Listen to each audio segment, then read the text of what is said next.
দেখেন মাংসগুলা কিভাবে কাটতাছে, আর আমি ভিডিও করতেছি। দেখেন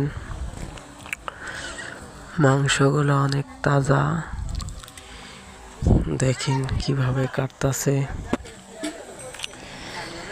কেউ বসে আছে আর ওরা সবাই কাটতাছে। দেখেন সব মাংসগুলো সুন্দরভাবে কাটতাছে, যেন কোনো মাংসগুলা যেন বড় না থাকে, এই জন্য কাটতাছে। দেখেন আর এদিকে খিচুড়ি পাকাইতাছে, একটু পরেই খিচুড়ি খাওয়া হবে। দেখেন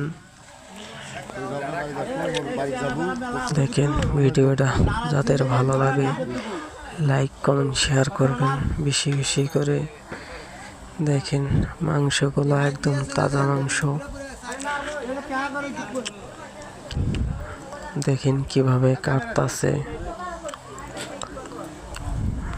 আর এদিকে পাক চলতেছে, খিচুড়ি পাকাইতাছে। দেখেন।